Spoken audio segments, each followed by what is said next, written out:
noches, sean bienvenidos a esta edición central de Senado Noticias. En este viernes 3 de agosto vamos a revisar todas las informaciones que han marcado esta jornada, actualidad y mucho más. Estos son los titulares de hoy. Hoy comienza a regir la ley que prohíbe las bolsas plásticas para el comercio del país. La Comisión de Desafíos del Futuro abordó la situación de la Antártica y los cambios que ha tenido con los años. Científicos aseguran que es necesaria mayor inversión. En reportajes de Senado Noticias estaremos abordando la realidad en Chile sobre la donación de órganos. Comenzamos con la revisión de las noticias. Hoy comienza a regir en nuestro país la ley que prohíbe las bolsas plásticas en el comercio. El proceso será paulatino tanto para las grandes cadenas para el comercio y también para los pequeños comerciantes de nuestro país. Todos los detalles en el siguiente informe. Ya está en marcha. Este viernes 13 de agosto, con su publicación en el Diario Oficial, comenzó a regir la ley que establece la prohibición y sustitución progresiva de las bolsas plásticas en el comercio de todo el territorio nacional, convirtiéndose así en el primer país de Latinoamérica en hacerlo. La iniciativa fue aprobada el pasado 30 de mayo en el Congreso y posteriormente ratificada por el Tribunal Constitucional, luego de que en rechazo de la propuesta, la Asociación de Industriales de Plástico, ASIPLA, recurriera al órgano para frenar la eventual ley argumentando que vulnera abiertamente los derechos constitucionales a desarrollar actividades económicas lícitas. La medida tendrá un tiempo de adaptación de 6 meses para los comercios grandes y de 2 años para los comercios pequeños. Después de ese periodo, la entrega deberá ser totalmente nula. Pero mientras se dan los plazos, los comercios podrán entregar 2 bolsas plásticas. Sin embargo, de acuerdo al artículo 3 de la Ley 21.100, se excluyen de esta medida las bolsas que constituyen el envase primario de alimentos que sea necesario por razones higiénicas o porque su uso ayude a prevenir el desperdicio de alimentos. La norma en cuestión tendrá una fiscalización municipal y su cumplimiento será multado con hasta 5 UTM, unos 230.000 pesos, por bolsa entregada en beneficio de las municipalidades. ¿Qué pasa con el uso de las bolsas para desechos domésticos? Desde el Ministerio de Medio Ambiente señalan que las bolsas de plástico entregadas comúnmente en el comercio no están adaptadas para el transporte y depósito de desperdicios, por lo que recomiendan utilizar las bolsas de basura tradicionales, a las que la ley no les afecta y seguirán siendo comercializadas.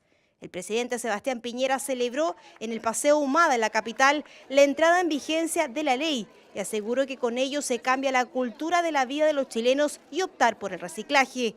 Según cifras de la Asociación de Industrias de Plástico en Chile, se usan más de 3.400 millones de bolsas plásticas, las cuales se traducen en más de 200 bolsas por persona al año. Tras la aprobación de la iniciativa, dejarían de circular más de 3 millones de bolsas plásticas, consignando que solo una bolsa demora alrededor de 400 años en degradarse. Durante esta semana, la Comisión de Salud comenzó el debate del proyecto que busca incentivar la donación de órganos en nuestro país. Durante el debate de los legisladores quedó en evidencia una problemática actual, el proceso de procuramiento, es decir, desde que se extrae un órgano hasta su conservación para dirigirse a un donante, sumándose a esto la falta de donantes en nuestro país. ¿Cuál es la realidad en Chile? Lo revisamos todo en el siguiente reportaje del periodista Julio Escobar.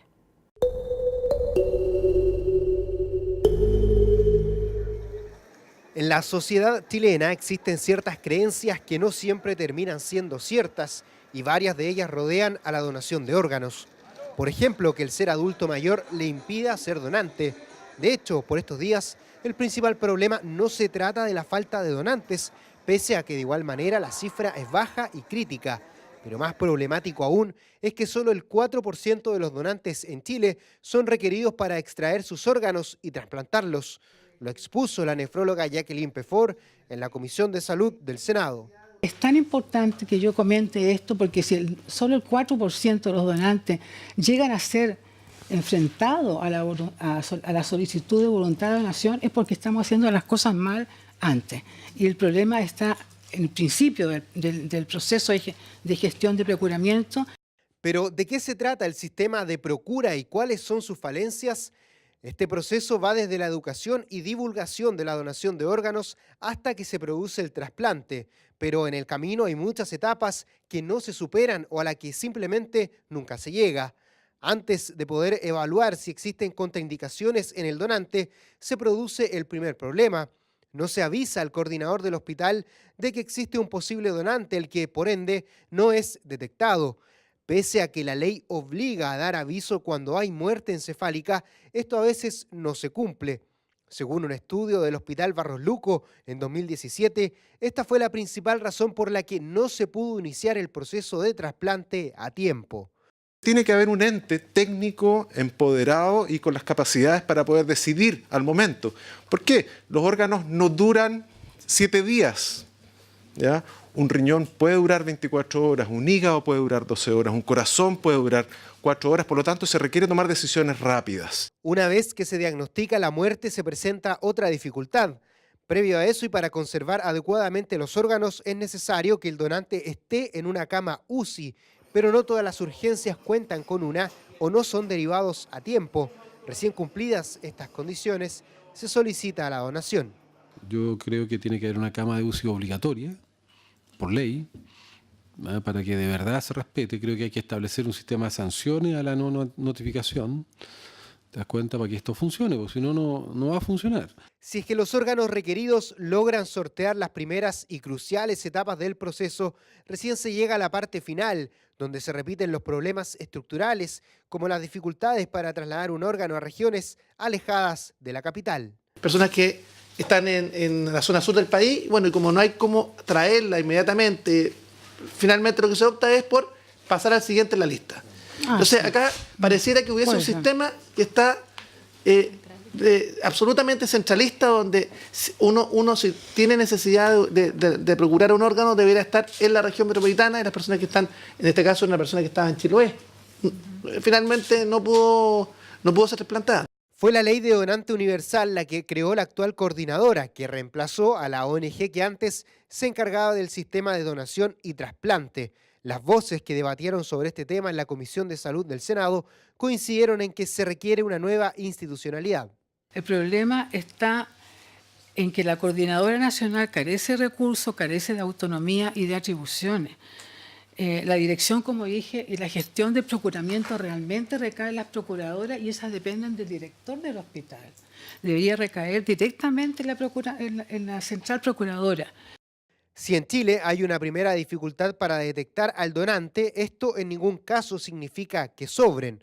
De hecho, la tasa de donantes en Chile es inferior al promedio de América Latina, muy lejano a España, donde se realiza un trasplante cada 2 horas y que tiene la meta de alcanzar 50 donantes por millón de habitantes en 2022.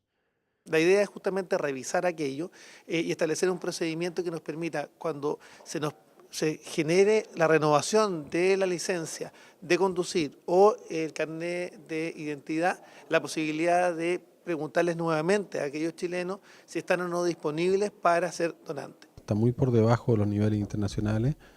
Tenemos 2.000 personas que están necesitando urgentemente un órgano para vivir en materia de trasplante renal, cerca de 200 personas que necesitan trasplante hepático, muchos que necesitan trasplante cardíaco y muchos van a morir este año si no se mejora la donación de órganos, por lo menos el 70%, el 30% de ellos, de los más complejos.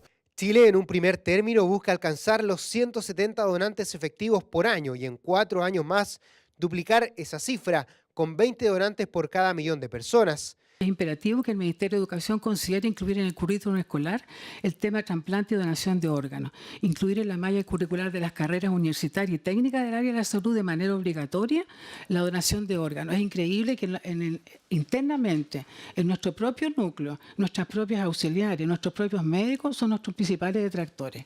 Sobre la voluntad de donación también existen precariedades. La Coordinadora Nacional cuenta con una red de 60 enfermeras que a nivel país deben conversar con los familiares del donante sobre la procura de sus órganos. El canal de televisión Mega contó la experiencia de su programa de donación, que llegó a los 200.000 inscritos y que incorporó una novedosa forma de evitar que los familiares en shock se enfrenten a tomar una decisión tan difícil. La idea es llegar a ese momento con una conversación hecha y una determinación tomada. En el caso mío, yo tengo escrito a mi esposa, a mis hijos, todo el mundo sabe que soy donante. ¿Por qué? Por la segunda innovación. Nosotros estamos en línea con el Ministerio de Salud. Por lo tanto, siempre los ejemplos me mato yo para que no, si yo me muero de muerte cerebral y mis órganos pueden servir, va a saltar en el equipo de trasplantes una alerta de que yo soy que estoy inscrito, o sea, que mi deseo es ser donante y además con quién lo conversé y quiénes se comprometieron conmigo a cumplir mi deseo de ser donante. La idea es que la nueva ley que busca incentivar la donación de órganos solucione los problemas de la que está vigente y para eso la audiencia de la Comisión de Salud resultó crucial. Yo creo que esa ley evidentemente no es perfecta y un poco estamos hoy día con la idea de perfeccionarla. Esa ley era bien intencionada, pero partía de algunos supuestos que a mi modo de ver y al modo de la Sociedad Chilena de Trasplante son no tan reales en la práctica. Primero, asumir que la persona solamente por el hecho de ser donante, desde el punto de vista legal, íbamos a poder procurarlo. Esa era la premisa básica y que obviamente es una premisa errónea. Hasta el 9 de agosto los parlamentarios y el gobierno tienen plazo para hacer indicaciones y mejorar las propuestas que están en el Senado y que van a fusionarse para sacar lo mejor de cada una. En evidencia está que además de fomentar la donación de órganos, se requiere un nuevo sistema. Acá no podemos concluir que efectivamente el problema sea por falta de donantes. El problema es porque no tenemos sistema de procura. Entonces yo también quiero decirle francamente y abiertamente, porque si el problema es que tenemos potenciales donantes, pero esos potenciales donantes no llegan finalmente a destino, ¿qué está haciendo el Ministerio en términos de capacitar al cuerpo médico, a las personas que están en la infantería para los efectos de asegurarnos que vamos a tener una resolución del problema? La Comisión de Salud también ofició al Ejecutivo para que informe sobre las políticas que se han aplicado en esta materia, ya que el reglamento de la Ley de Donante Universal no ha sido publicado y aún se encuentra en Contraloría. Entre los desafíos de la nueva ley está introducir cambios a nivel educativo, crear un nuevo sistema de procura y garantizar a los donantes y sus familiares un proceso transparente en la que la lista siempre esté primero quien más requiera un órgano para seguir viviendo.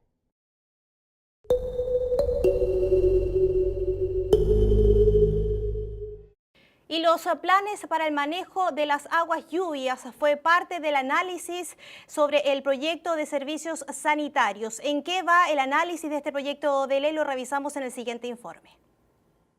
No se trata que el Estado deje de invertir y ceda espacios a los privados, sino que cuente con un apoyo para mejorar las infraestructuras. Palabras del director subrogante de Obras Hidráulicas, Milo Millán, quien acompañado del jefe del Departamento de Construcción de Aguas Lluvias, Rodrigo Mancilla, entregó todos los antecedentes de la repartición que se relacionan con el proyecto de servicios sanitarios no regulados ante la Comisión de Obras Públicas del Senado. La iniciativa en segundo trámite tiene injerencia en el ítem del cumplimiento de planes de desarrollo por parte de los prestadores, donde la autoridad se abre a concretar canales y colectores primarios para dejar su continuidad en manos de privados bajo determinadas circunstancias. Expusimos en general la planificación que existe en cuanto a las inversiones futuras de aguas lluvias, lo que se ha ejecutado y se centró un poco la discusión en cómo acelerar esta inversión, cómo poder inyectar más recursos. Una de las posibles alternativas es justamente a través de esta modificación a la ley sanitaria, poder abrir espacio para que las propias empresas sanitarias pudieran hacer algunas inversiones en agua lluvia y de esta forma avanzar con más rapidez en las soluciones en las ciudades en cuanto a inundaciones, por ejemplo. El presidente de la comisión, senador Alfonso Durresti, siempre en pro de la transparencia y la aspiración a reducir las tarifas que busca el proyecto de ley, ahondó en la relación entre estamentos públicos, las empresas y las inversiones para que éstas no generen mayores cobros para los usuarios, especialmente con factores como el cambio climático que inciden en la vida de las personas. Creo que es importante que la Dirección de Obras Hidráulicas, tanto a través de la dirección o el Departamento de Aguas Lluvias como Agua Potable Rural, avance para tener una cobertura, porque en definitiva nosotros vemos que la tarifa que paga el ciudadano a través de los servicios sanitarios muchas veces no se entiende qué es lo que está incorporado ahí, cómo se maneja o cómo se hacen las inversiones en materia de agua lluvia. Nos sorprende que tengamos una inversión bastante disminuida en materia de agua lluvia y tenemos claramente con el cambio cambio climático, con el cambio en la lluvia, el comportamiento de lluvia, impactos muy fuertes en determinadas ciudades. Particularmente preocupada por la situación a nivel rural, el crecimiento de las ciudades hacia dichas zonas y el rol de las sanitarias y las APR, se mostró el senador Juan Castro, quien ve con expectativas los resultados que puede generar la colaboración público-privada en beneficio de las comunidades. Pero obviamente que toda inversión que se hace requiere de recursos. ¿Quién paga ese costo? ¿Lo pagan los usuarios? ¿Lo paga el Estado?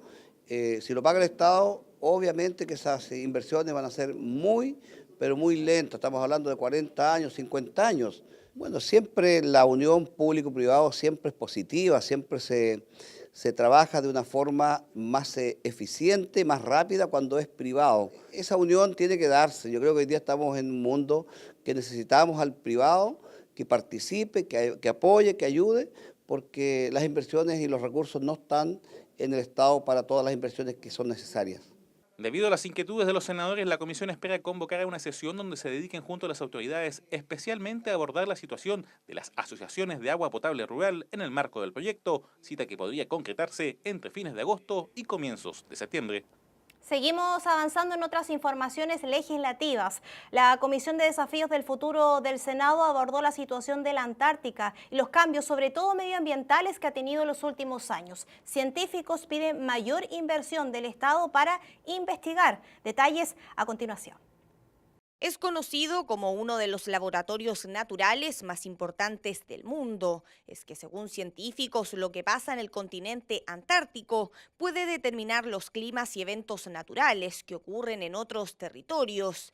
Pero la Antártica no siempre estuvo cubierta de hielo, antes tuvo un clima tropical y actualmente ha sido afectada por diversos cambios. En primer lugar, el balance de la sal está cambiando. De la misma manera, la temperatura del océano, la temperatura superficial del océano, define que muchos estados larvales de organismos marinos que se reproducen en la Antártica se desarrollen o no se desarrollen. Y desde una bajada mucho más práctica, el krill, que es base de las cadenas tróficas, pero también una gran pesquería antártica, se reproduce debajo de la banquisa de hielo marino, porque fundamentalmente come un cuerpo de resistencia de una pequeña microalga que vive asociada al hielo marino. Si no existe hielo marino, no existe la microalga. Si no existe la microalga, las poblaciones de krill comienzan a bajar y eso es lo que hemos notado durante los últimos 20 años. Pero además de esto, las características climáticas del continente blanco han facilitado el desarrollo de diversas especies dignas de estudio. Fue precisamente uno de los puntos que planteó el Instituto Antártico Chileno en la Comisión de Desafíos del Futuro, la urgencia de invertir en investigación en este territorio extremo, algo que podría atraer a científicos de todas partes del mundo. Necesitamos, en primer lugar, un lugar que sea capital de la ciencia antártica y creo que ese lugar existe y es la región de Magallanes. En segundo lugar, mejorar nuestra red de plataformas, es decir, desde los barcos y aviones que operan en la Antártica, modernizarlos para que podamos acceder a los lugares más distantes de Antártica.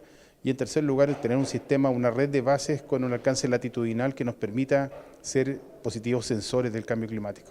El presupuesto anual de la Antártica son 10 millones de dólares, hay varias bases.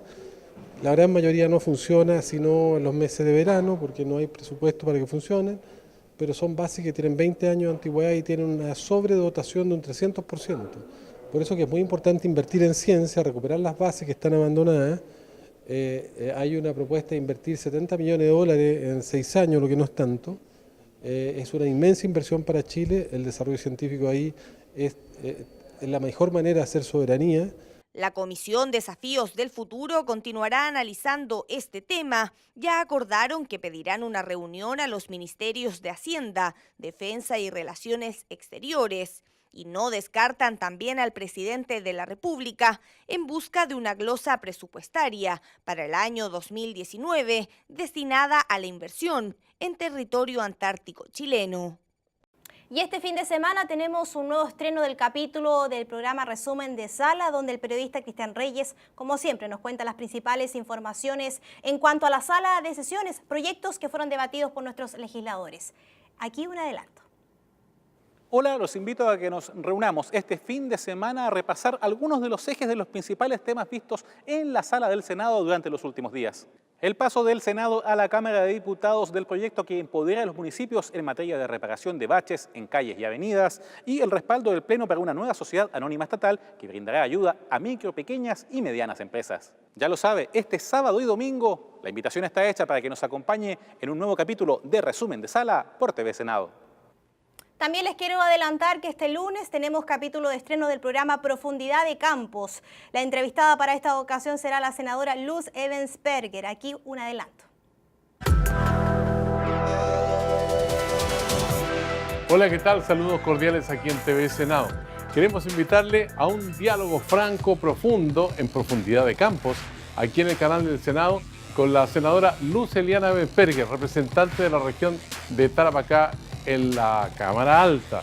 Hablaremos del problema del contrabando en el norte, de la segregación, de la discriminación. De todo eso hablamos con la senadora Luz Eliana Ebensperger. Todo esto y mucho más aquí en TV Senado.